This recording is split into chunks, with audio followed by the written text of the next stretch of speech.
নমস্কার বন্ধুরা।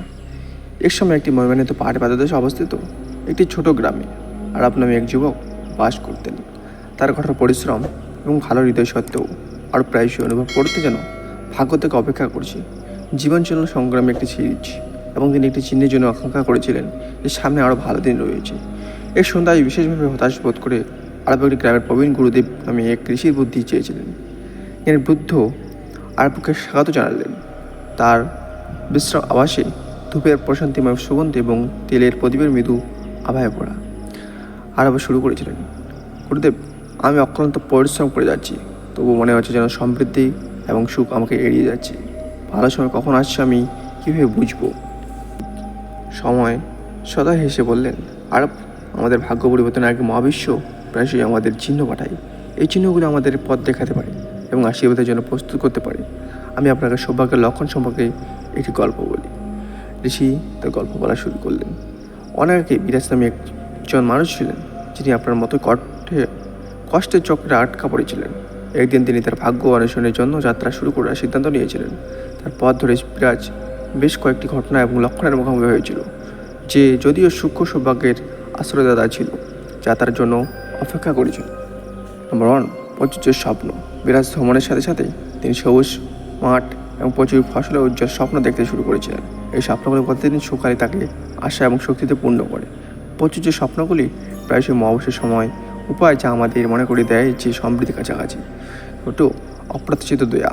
এই সন্ধ্যায় যখন তিনি রাস্তার ধারে বিশ্রাম নিচ্ছিলেন, একজন অপরিচিত ব্যক্তি তাকে একটি খাবার রাতের জন্য থাকার জন্য একটি জায়গা দিয়েছিলেন। অপ্রত্যাশিত দয়ার কাজগুলি অঙ্গিত দেয় যে আপনার জীবনে ইতিবাচক শক্তি প্রভাবিত হচ্ছে, অন্যদের কাছ থেকে শুভেচ্ছা উদারতা আকর্ষণ করছে। নম্বর 3, আলোকত্বের অনুভূতি। তার যাত্রা থেকে শারীরিক ক্লান্তি সত্ত্বেও বিরাজ লক্ষ্য করছেন যে তার হৃদয় হালকা অনুভূত হয়েছে এবং তার বোঝা হালকা হয়েছে বলে মনে হচ্ছে। হালকাতা এবং অভ্যন্তরীণ শান্তির অনুভূতি প্রায়শই সৌভাগ্যের আগমনে নাকি থাকে, কারণ এটি আপনার পথ থেকে বাধা অপসারণের ইঙ্গিত দেয়। নম্বর 4, প্রাকৃতিক লক্ষণ।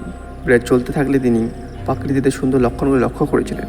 ঝড়ের বেগে একটি ধনু, একটি পরস্ফুট ফুল এবং একটি পরিষ্কার তারাময় রাত। প্রকৃতি প্রায়শই আমাদের অভ্যন্তরীণ বিশ্বের অবস্থাকে প্রতিফলিত করে এবং এই সৌন্দর্য একটি চিহ্ন হতে পারে যে ইতিবাচক পরিবর্তনগুলি দিগন্তে রয়েছে। নম্বর 5, অন্তর্দৃষ্টি। বিরাজ গভীর স্বচ্ছতা এবং অন্তর্দৃষ্টি মুহূর্তগুলি অনুভব করতে শুরু করে। তিনি একটি শক্তিশালী অভ্যন্তরীণ নির্দেশনা অনুভব করেছিলেন, যা তাকে নির্দিষ্ট সিদ্ধান্তের দিকে নির্দেশ করে। আপনি যখন আপনার দৃষ্টিকে বিশ্বাস করা শুরু করেন এবং আপনাকে ভালো পছন্দের দিকে নিয়ে যায়, এটি একটি চিহ্ন যে ভাগ্য আপনার পক্ষে রয়েছে। নম্বর 6, নতুন সুযোগ। অবশেষে বিরাজ তার দক্ষতার সাথে একজনের প্রয়োজনে একটি গ্রামে হোঁচট খেলেন। তাকে উষ্ণভাবে স্বাগত জানান হয়েছিল এবং এমন কাজের প্রস্তাব দেওয়া হয়েছিল যা কেবল তার জন্যই নয়, বরং তাকে অনেক আনন্দ এনেছিল। আপনার জীবনে নতুন সুযোগ উপস্থিত হওয়ার একটি স্পষ্ট লক্ষণ ও ভালো সময় আসছে।